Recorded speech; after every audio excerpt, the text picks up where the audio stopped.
अभी हमारे घर में भी हमारे दादाजी दादी जी जो अच्छे काम करके हम कहानी सुनाते हैं ना कि उन्होंने इतना अच्छा काम किया कि किसी की चुगली नहीं करना, किसी का गलत काम नहीं करना, सबको परायों को अपना समझना, ये कौन सिखा के जाते हैं? तो वैसा ही भगवान राम ने हमको सिखाया। और आप तो सब जानते हैं माताएं कि सीता माता जंगल में जब थी वनवास के समय, तो नित्य नियम कहानी सुनाते थे ना। किस किस को आती है? सीता माता राम जी को कहानी सुनाती थी रोज। और क्या सुनाती थी? तो चलो मैं याद दिला देता हूं टूटी फूटी जितनी मुझे याद है। वो कहते थे कि राम आए, लक्ष्मण आए और देश का पुजारी आए, आओ बैठो राम, रसोई जीमो राम, साल दुसाला ओढ़ो राम, माखन मिश्री खाओ राम, दही पता से खाओ राम, सबके घर खाली है भंडार भरो राम। ये सीता माता कहती थी। ऐसे हमारे आराध्य देव। अब एक बार सीता जी ये कहानी सुना रही, अब राम जी को आना जाना भी पड़ता था। तो सीता माता ने कि देखो आप दूर दूर इतना दूर मत जाओ कि मैं रोज ये कहानी, मेरे नियम लिया है कि जब तक मैं बाहर हूं अयोध्या से तब तक ये कहानी मैं रोज सुनाऊंगी 12 साल तक आप। और आप कहीं चले जाते हो इतनी दूर तो मैं कहानी किसको सुनाऊंगी? बोले नहीं रुक जाओ सीता माता, आप चिंता मत करो, केवल अपना ही भंडार नहीं भरना है, ये बाकी माताएं बेटी इनका भी भंडार भरना है। तो फिर क्या है? बोले पंगत पे जाती हो ना? तो क्या हाँ, तो वहां जाना और जो भी पानी लेने आए उनको कहानी सुनाना। अब एक माता जी आ गई थी, भाभी जी बढ़िया अच्छी चुनरी साड़ी वाड़ी ओढ़े हुए, सोने का घड़ा, पहले सब धन धान्य संपन्न था, राम राज्य था। अब वो घड़े में उन्होंने देखा कि क्या है कि सोने का घड़ा और बढ़िया चकाचक। अब सीता माता तो बेचारी वन वन भटक रहे हैं, उनके पास तो जो मिल जाएगा समय पर वो। उन्होंने कहा माता जी रुकिए। बोले क्यों? बोले मुझे आपको एक कहानी सुना। अब सिर पे तो वजन है, कहानी कौन सुने उनकी? सीता माता की बात, अरे ये डोकरी टाइम खराब करेगी। और वो चल दी। बोले नहीं मेरे को काम है। वो घर पहुंची तो सासू माँ देख रही कि उसकी साड़ी जो अच्छी चुनरी थी वो फटी मेली टूटी जैसी लग रही है। जो सोने का घड़ा सिर पे था वो मिट्टी का घड़ा हो गया। तो सासू माँ ने कि ये सब क्या करके आई, किसका दोष लेके आई कि सोने का घड़ा मिट्टी का हो गया? बोले माता जी मैंने तो कुछ भी नहीं करा, पर वहां पंगत पे एक कोई माँ बैठी है और वो माँ ने मुझे कहा कहानी सुन लो, मैंने कहानी नहीं सुनी। तो सासू माँ ने फिर वो सी चकाचक चुनरी ओढ़ी, अपना घड़ा लिया और पहुंच गई। वहां जाके पानी भरा और चलने लगी। उन्होंने की मैं कहानी सुनाना चाहती हूँ सीता माता ने। तो सीता माता की कहानी उन्होंने कहा सुनाओ ना, एक बार नहीं 4 बार सुनाओ। और जैसे उन्होंने कहानी सुनी तो उनका जो मिट्टी का हटनार वो सब लेके गई थी वो सब बदल गए, सोने के हो गए।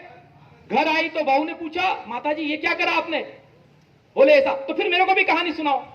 तो जैसे ही बहू को कहानी सुनाई तो बहू की साड़ी वाड़ी सब चीजों बदलाव हुआ था, वो तुरंत बदल गया। वो हमारी सीता माता है।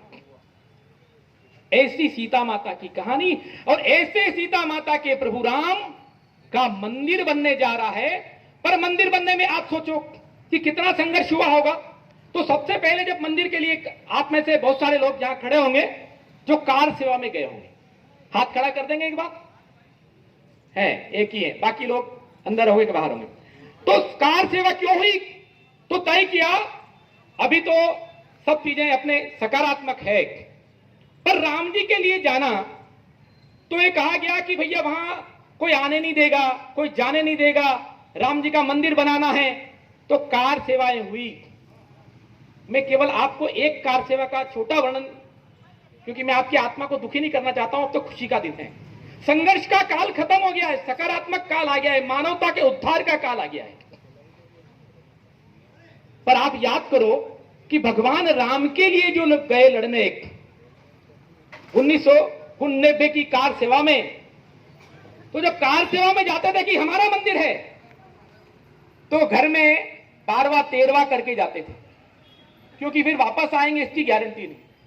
और आप याद करो वो समय आज भी जब ध्यान में आता है तो मन घबराहट में हो जाता है कि ऐसे राम के लिए कितने लोगों ने बलिदान दिया, कि कितनी माताओं की मांग उजड़ गई, कितनी माताओं ने अपने बेटे खो दिए, कितनी बहनों ने अपने भाई खो दिए, लाशों के ढेर हो गए थे।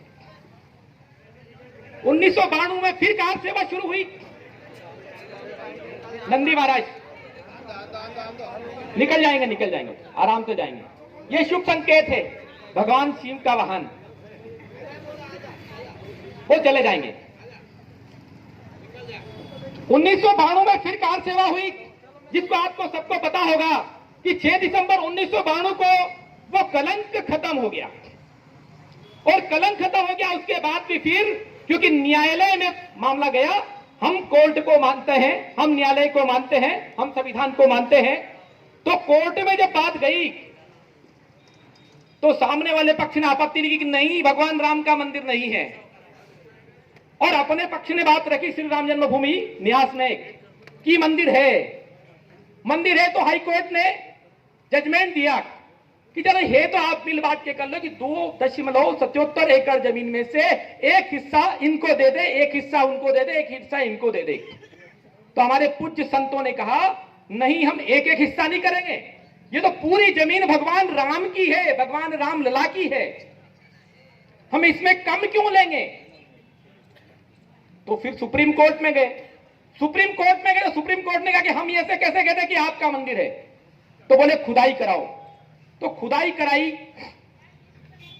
खुदाई में जो 4 अधिकारी होते थे, तो एक मुस्लिम अधिकारी भी होता था, ताकि झूठी बात ना आए सामने, उनका भी पक्ष रहे कि सही न्याय क्या है।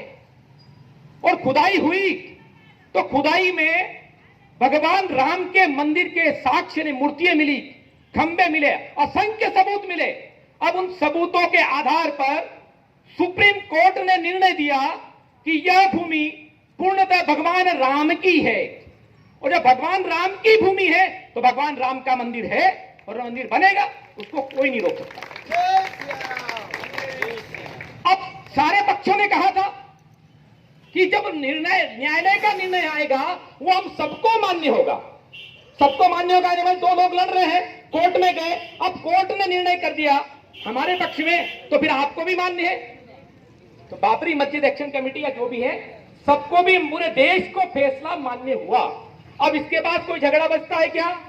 अब तो झगड़े की बात खत्म है, अब तो भाईचारे की बात आ जाना चाहिए कि हमने सबने कोर्ट की बात मान ली, हमने भी मानी, आपने भी मानी।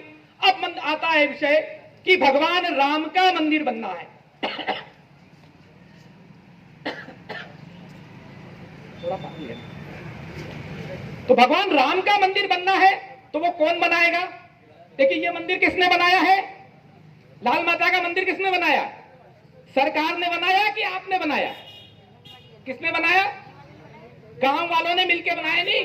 तो भैया हमारे भगवान राम का मंदिर कौन बनाएगा? हम सब मिलकर बनाएंगे।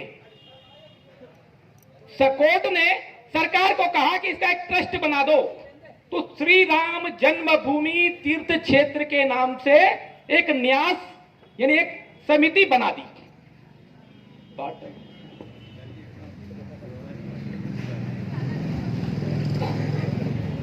न्यास बना दिया। अब न्यास ने कहा कि मंदिर बनाना है, तो मंदिर के लिए पैसा कहां से आएगा? हम सब लोग मिलकर मिला के, सारे देश के जितने हिंदू हैं, और इतना ही नहीं, श्री राम जन्मभूमि तीर्थ क्षेत्र का प्रांत मंत्री विश्व हिंदू परिषद